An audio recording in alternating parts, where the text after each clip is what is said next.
Muy buenas y bienvenidos a un vídeo nuevo de las clases de apoyo o de repaso de la asignatura.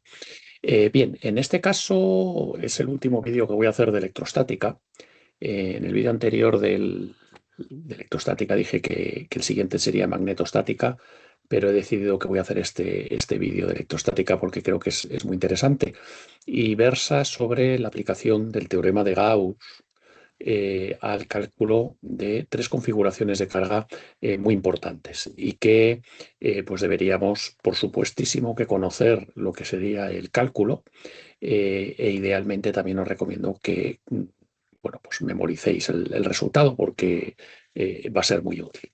Entonces, en primer lugar, vamos a calcular el campo eléctrico que genera una carga puntual que está centrada en el origen de coordenadas. Entonces tenemos una carga Q centrada en nuestro origen de coordenadas, por ejemplo, ponemos aquí Y, por ejemplo, aquí ponemos X y aquí, por tanto, tenemos Z. Y queremos calcular el campo eléctrico que crea esta carga en cualquier punto del espacio. Sabemos cuál va a ser el resultado, pero vamos a calcularlo con el teorema de Gauss. Bien, el teorema de Gauss lo que dice, si recordáis, es que el flujo a través de una superficie cerrada del vector desplazamiento de campo es igual a la carga encerrada por esa superficie.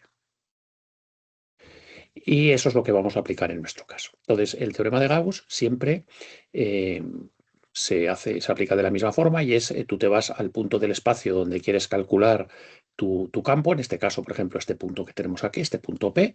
Entonces, este punto P es un punto que dista una distancia R de la carga y lo que haces es en ese punto P genérico, ese es un punto genérico cuyo resultado del cálculo de campo me va a dar el campo en cualquier punto del espacio.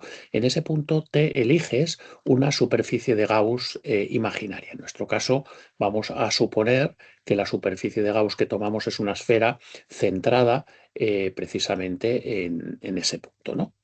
Entonces, lo que haces es aplicar tu teorema de Gauss a la superficie esa de Gauss que has tomado. Bien, pues vamos allá. En nuestro caso, Gauss nos dice que el flujo a través de esa superficie esférica del vector desplazamiento eléctrico que crea mi carga puntual, pues ¿cuánto vale? Bien, entonces ahora vienen una serie de consideraciones, todas ellas orientadas a ser capaces de simplificar este producto escalar y por ende el flujo de ese producto o esa integral doble. Bien, entonces para ello siempre lo que se hacen son argumentos de simetría, mirar la simetría de tu problema para ser capaz de ver qué dirección lleva el vector desplazamiento eléctrico. Eh, porque la dirección de diferencial de S sabemos cuál es. Diferencial de S siempre, el diferencial de una superficie, pues es un trocito de superficie infinitesimal pequeño de área diferencial de S y con un carácter vectorial que lo da un vector unitario normal a la superficie. Entonces, en nuestro caso, directamente por la superficie que hemos cogido, el diferencial de S va a ser, como digo, un diferencial de superficie infinitesimal por el vector normal a la superficie, que como es una superficie esférica centrada en el origen, es el vector R unitario de esféricas. Bien, como decía, vamos a ver cuánto vale D y para ver cuánto vale D se mira la simetría del problema. Entonces, si miramos el problema y nos preguntamos en P cuánto vale el campo, pues la idea es la siguiente. Siempre vamos a poder coger dos contribuciones diferenciales o siempre vamos a poder ver argumentos, por ejemplo, como el siguiente. La carga Q en torno a P, pues sabemos que va a crear un campo, por definición, de la carga puntual que va en dirección radial hacia afuera, ¿vale? Si la carga es positiva y hacia adentro si es negativa.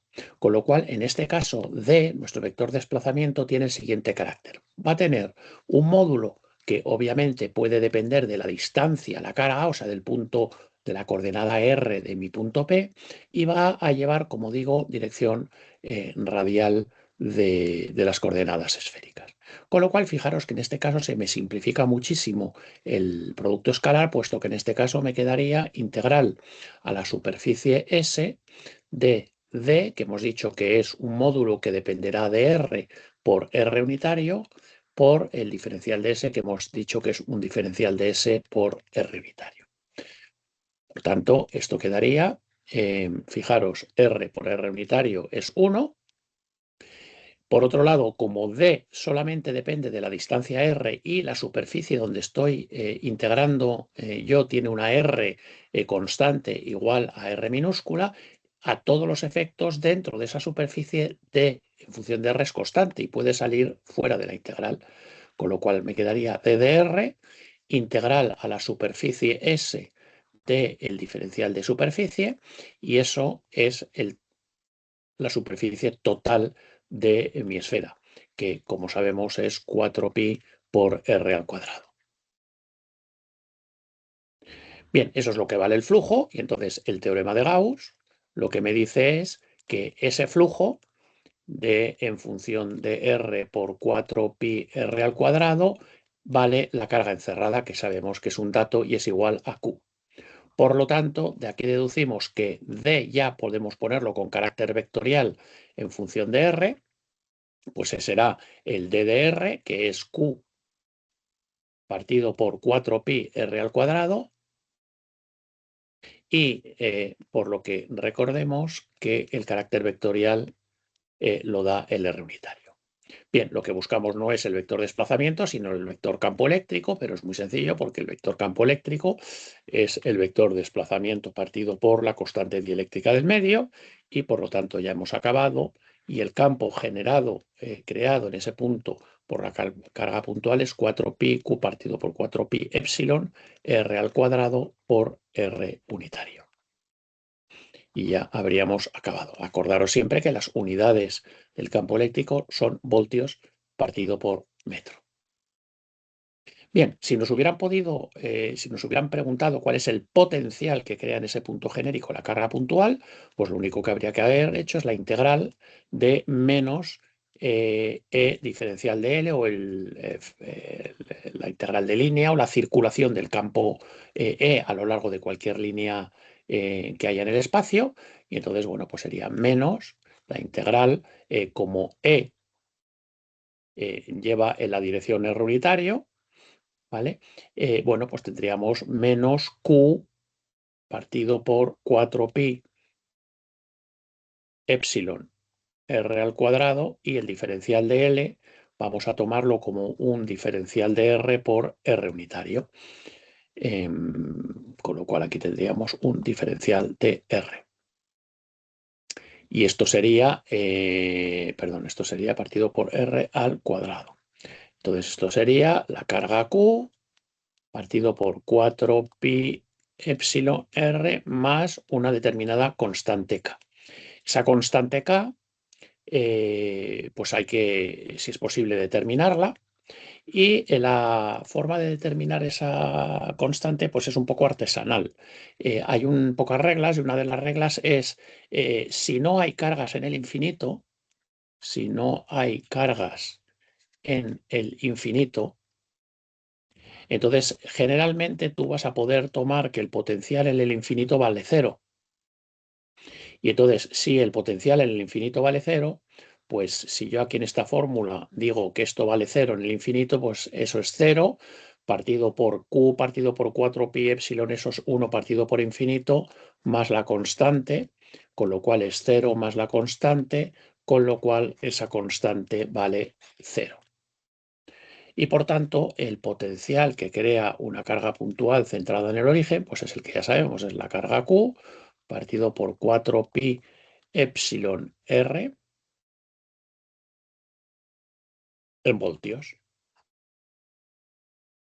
Muy bien, pues nada, sin más dilación vamos a por la siguiente configuración de cargas y en este caso vamos a calcular la carga que crea, o perdón, el campo y el potencial que genera un hilo de carga indefinido.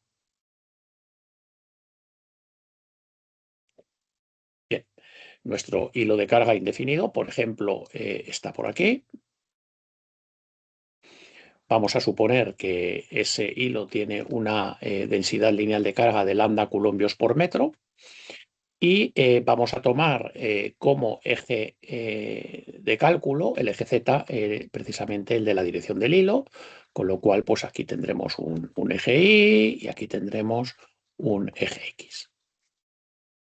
Bien, volvemos a aplicar a Gauss por la simetría del problema y Gauss me dice que el flujo a lo largo de cualquier superficie cerrada que yo tome del vector desplazamiento que crea el hilo en el espacio diferencial de S es igual a la carga que encierra el hilo. Bien, calculamos el flujo de el vector desplazamiento a cualquier superficie cerrada tiene esta expresión. Bien, en este caso, ¿qué superficie vamos a elegir? La superficie de Gauss que elegiremos, que recordad que es una superficie imaginaria, es una superficie que pase por el punto en el que yo estoy calculando el campo. Por ejemplo, este punto P. Este punto P está caracterizado por estar a una distancia ρ del eje y la superficie de Gauss que yo voy a tomar es un cilindro eh, en el cual mi punto P esté contenido en la superficie lateral. ¿Vale? Un cilindro que lo voy a tomar, por ejemplo, de altura h y, repito, mi punto P es uno de los puntos que está contenido en la superficie lateral del cilindro. Por lo tanto, el flujo a través de la superficie lo voy a dividir en el flujo a través de la superficie lateral de ese cilindro, serían diferenciales de superficie como este que estoy poniendo, luego la tapa superior, que tendría un diferencial de S como este que estoy poniendo aquí, y la tapa inferior pues estaría formada por otros diferenciales de S como ese. Entonces el flujo lo voy a dividir de la siguiente forma.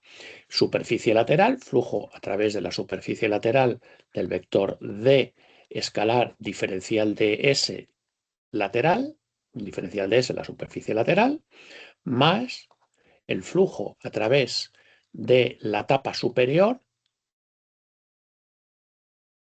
de D escalar diferencial de S a donde S es la tapa superior, más el flujo a través de la superficie de la tapa inferior del vector desplazamiento escalar diferencial de S de la tapa inferior. Bien. Ahora, recordar que lo que tenemos que hacer es escribir los diferenciales de S y escribir que por simetrías el carácter vectorial que va a tener D, todo ello conducente a simplificar esos productos escalares y por tanto los flujos. Bien, vamos con los diferenciales de S. El diferencial de S extendido a la superficie lateral, pues lo veis aquí, tendría que ser esto de aquí y por tanto tendríamos que sería un diferencial de S lateral y la dirección pues va en la dirección de R de ρ unitario, donde ρ sería pues el ρ de cilíndricas. El diferencial de S extendido a la tapa superior sería coger pues por aquí un diferencial de S, y como es la tapa superior pues lo tendría el vector unitario hacia arriba, con lo cual sería diferencial de S de la tapa superior en dirección de Z unitario. Y de la misma forma, el diferencial de S, el de la tapa inferior, sería un diferencial de S tapa inferior y en la dirección de menos Z unitario, porque la tapa inferior, como vemos aquí, pues este diferencial de S, para que salga siempre de la superficie, que es como hay que tomar los caracteres vectoriales de las superficies cerradas, pues va en la dirección de menos Z unitario. Bien, nos falta ver qué carácter vectorial tiene D.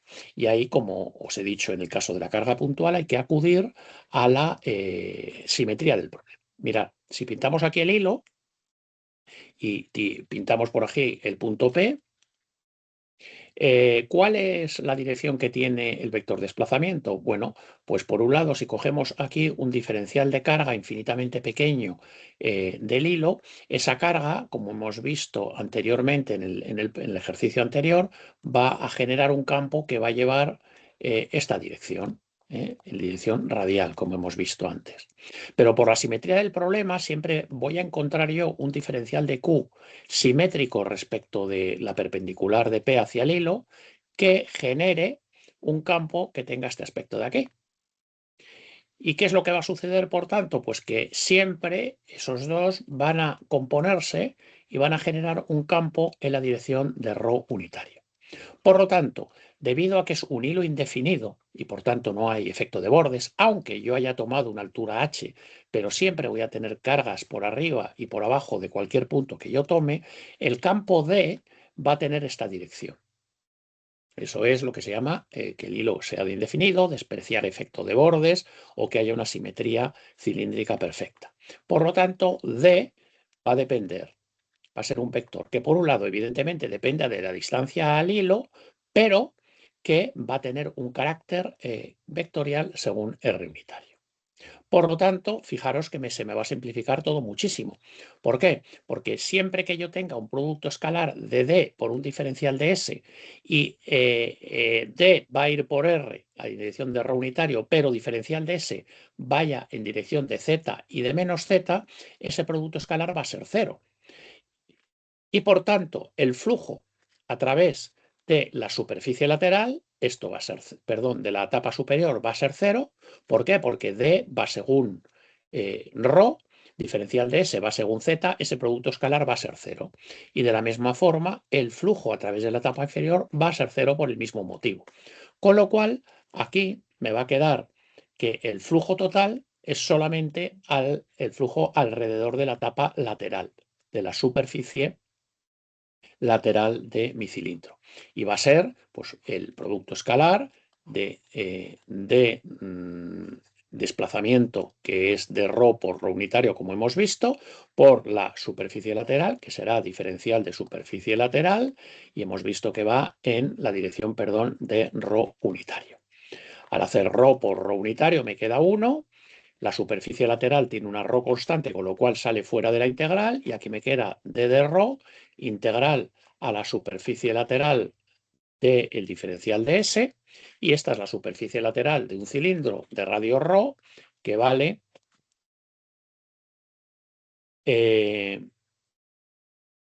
la longitud de la circunferencia, que sería 2pi r, ρ, por la altura del cilindro, que hemos dicho que es una altura h.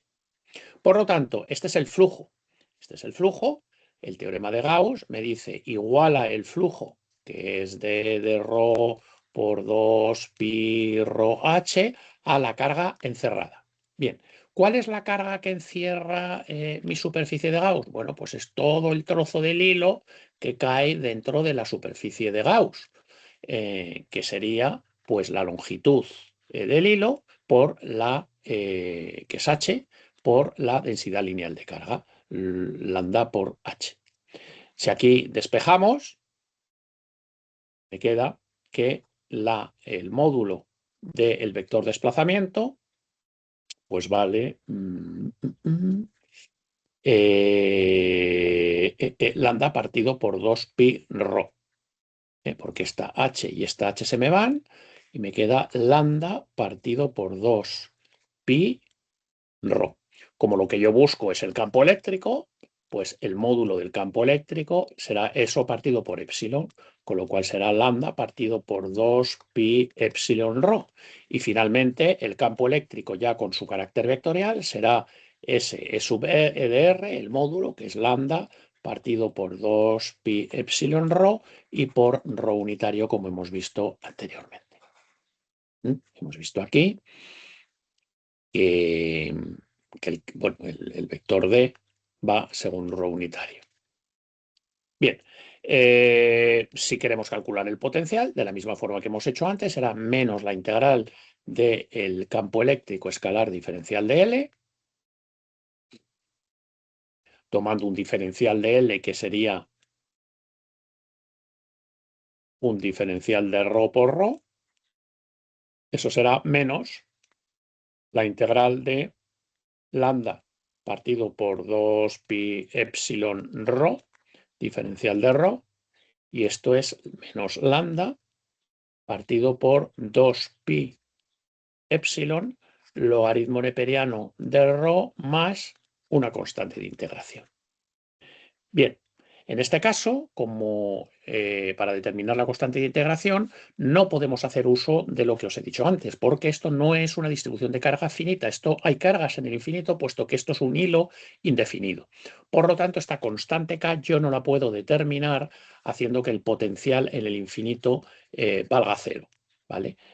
Potencial en el infinito no puedo decir que valga cero porque la carga llega al infinito. Por lo tanto, esta constante K no se puede determinar con esta condición y por tanto dependerá, es arbitraria, depende de dónde quieras elegir tú el origen de potenciales, donde quieras tú arbitrariamente decir que tu potencial es cero, que esa constante tendrá un valor o tendrá otro. Por lo tanto, esto pues en principio habría que dejarlo así y en cada problema concreto, según me pongan el origen de potenciales, esa constante pues tendrá un determinado valor u otro. Esa constante, fijaros, solamente vale 0 si yo mi origen de potenciales lo pongo precisamente en ρ igual a 1. Si yo digo que mi potencial en ρ igual a 1 vale 0, pues en esta ecuación neperiano de 1 es 0, con lo cual la constante sería 0. Pero esto es algo arbitrario, que yo lo tomo en este ejemplo así, pero podría decir que el potencial vale 0 en ρ igual a 27. Los cálculos que yo hiciera con el potencial pues serían exactamente los mismos, porque en la práctica, como sabéis, lo que importa son las diferencias de potencial, no los potenciales absolutos. Bien, vamos al tercer ejercicio, que el tercer ejercicio que vamos a hacer es el cálculo del el campo que crea un plano indefinido, una superficie plana indefinida de carga con una densidad de carga pues sigma. Bien, tomamos unos ejes de coordenadas como los que voy a poner aquí. Tenemos un eje Z perpendicular al plano y luego los ejes X e Y pues en la propia superficie del plano. Este va a ser mi sistema de coordenadas, ¿vale? Y mi plano, como digo, pues está aquí y lo punteo pues para denotar que es un plano cargado. Bien, tenemos que calcular, por tanto, el campo en cualquier y el potencial en cualquier punto del espacio creado por esa densidad de carga. Bien, nos vamos a un punto genérico P, por ejemplo, aquí arriba, y tenemos que tomar una densidad, perdón, tenemos que tomar una superficie gaussiana para establecer cuánto vale ese campo. Bien, la superficie que yo voy a tomar va a ser un cilindro, nuevamente, que lo que está es centrado en esa superficie, en ese punto P, o sea, que pertenece, por ejemplo, a la tapa de ese cilindro, ¿no? Entonces aquí tendríamos el cilindro, ¿vale? Y lo que voy a hacer es atravesar la superficie, voy a atravesar la superficie hacia abajo, de forma que ese cilindro, bueno, pues como veis aquí, pues atraviesa la superficie y mi punto P está ahí. Es un cilindro, bueno, pues que tiene un determinado radio ρ. Bien, y la altura del cilindro voy a tomarla simétrica respecto del plano, sale hacia afuera h y sale hacia abajo h. Bien, el teorema de Gauss me dice que el flujo del campo desplazamiento eléctrico a través de la superficie esa cerrada del cilindro es igual a la carga que encierra el cilindro.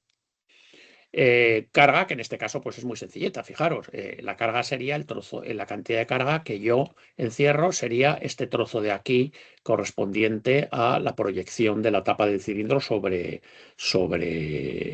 el plano, ¿no? Y como el plano tiene densidad superficial S, esa superficie de aquí, esta superficie ¿cuánto vale? Pues es pi por el radio que hemos dicho que es ρ al cuadrado, con lo cual ya la carga encerrada podría decir que es pi por el radio de ese cilindro de Gauss que yo he tomado al cuadrado por la densidad superficial de carga. Bien, vamos a calcular, como siempre, el flujo del vector desplazamiento. Bien, el flujo del vector desplazamiento a lo largo de esa superficie cilíndrica cerrada, pues de D escalar diferencial de S, perdón, es igual. Dividimos el flujo, como siempre, a lo largo de tres superficies. La superficie lateral, de D por la superficie lateral, más el flujo a través de la superficie de la tapa superior,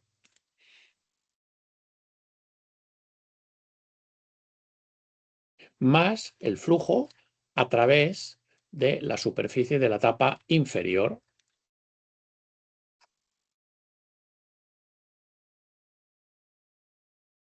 Bien.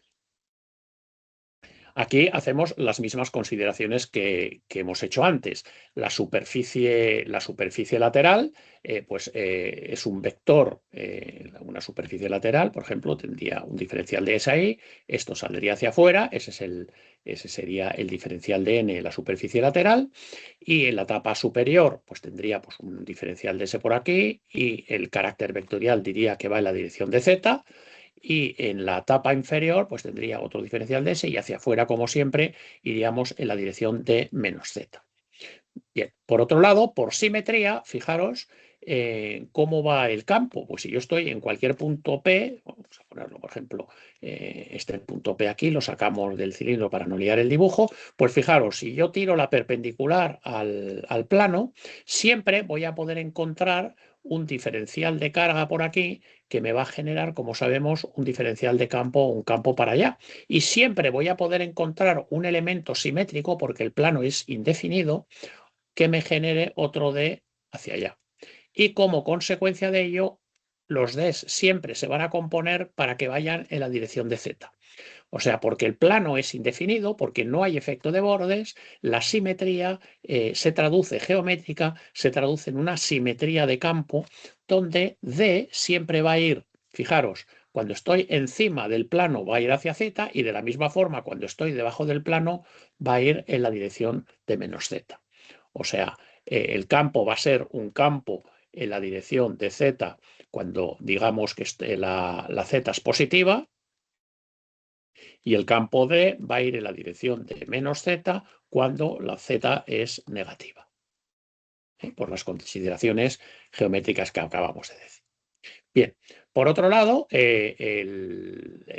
por tanto, fijaros como el diferencial de S, la superficie lateral, va siempre, digamos, hacia afuera de la superficie, y el campo, acabamos de decir que va hacia arriba, el producto escalar de D y diferencial de S en la superficie lateral, este producto escalar, va a ser siempre 0, porque D es perpendicular al diferencial de superficie lateral. Entonces, en este caso, lo que se me hace 0 es solamente el primer término, y por lo tanto me quedaría que el flujo sería el primer término a lo largo de la superficie lateral 0, luego me quedaría integral a la superficie de la tapa superior del campo D, que hemos dicho que es D en la dirección de Z unitario, diferencial de S, pues es diferencial de la superficie de la tapa superior en la dirección Z unitaria, más integral a la superficie de la tapa inferior de D en la dirección de la tapa inferior, que va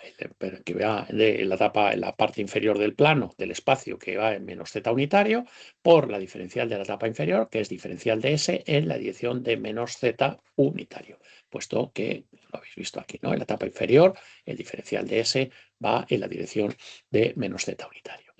Y por lo tanto, esto sería, fijaros, Z unitario 1, menos Z unitario 1, y me quedaría D, que saldría fuera de la integral, puesto que D es constante en la tapa superior porque tiene una Z constante, y en la tapa inferior, entonces sería D por la superficie de la tapa superior. Superficie de la tapa superior, que es una circunferencia de radio ρ, con lo cual sería D por pi r al cuadrado, más la superficie de la tapa inferior, que sería D por pi y por ρ al cuadrado.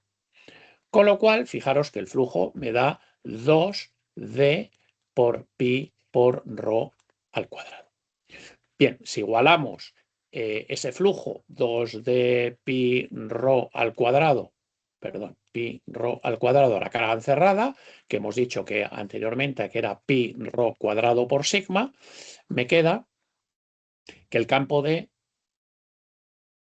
¿cuánto vale? Pues despejando de aquí, el ρ cuadrado se me va con el ρ cuadrado, el pi se me va con pi, me queda que esto es sigma partido por 2. Bueno, si queréis le podéis poner el carácter vectorial de esta forma, poniéndole z para z positivos y z para z negativos. En cualquier caso, bueno, aparte yo sé que el campo E es D partido por epsilon y por tanto ya poniendo todo el carácter vectorial de E me quedaría que E vale, fijaros, D partido por epsilon, o sea, sigma partido por 2 epsilon cuando por z unitario para zetas positivas y menos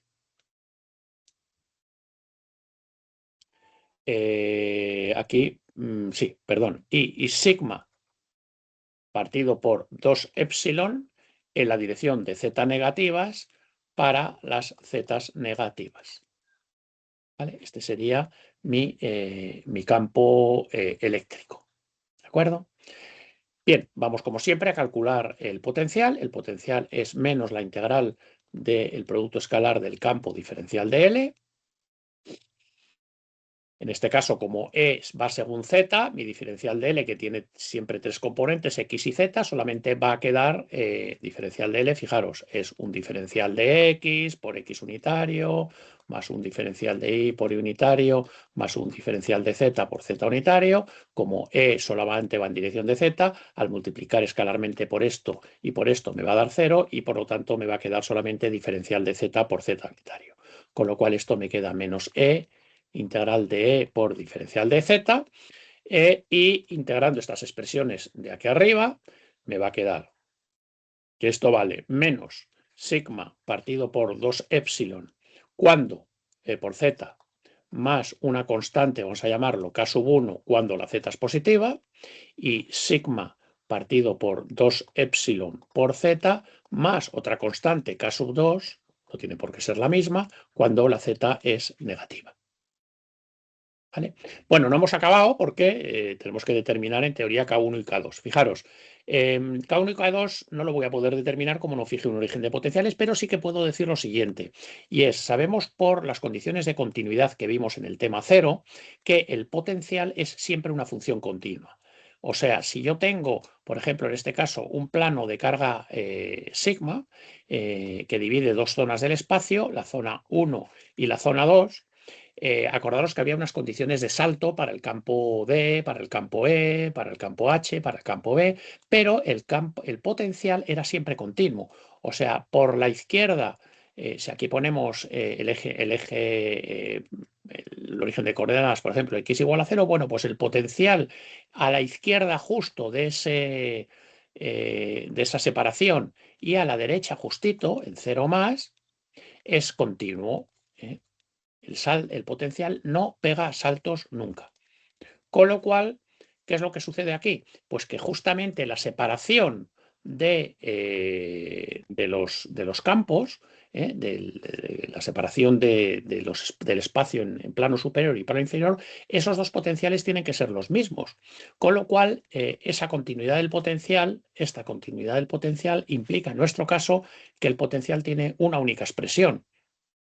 Que sería, bueno, una expresión pero con una única constante, sería menos sigma partido por 2 epsilon por z más una constante k cuando z es positivo, y sigma partido por 2 epsilon z más esa misma constante k cuando z es negativo. O sea, esa constante k que inicialmente podía ser distinta, por la continuidad del potencial concluimos que es la misma constante. ¿Y cuánto vale esa constante? Pues volvemos a decir lo que en el hilo indefinido no podemos determinarla porque es una distribución de carga que llega al infinito. En el infinito hay cargas y por lo tanto no puedo establecer el origen de potenciales en el infinito. ¿Dónde lo establezco? Bueno, pues donde tú quieras. Puedes decir, por ejemplo, que en z igual a 0 vale 0, con lo cual esa constante valdría 0, o en cualquier otro lugar de tu ejercicio, ¿no?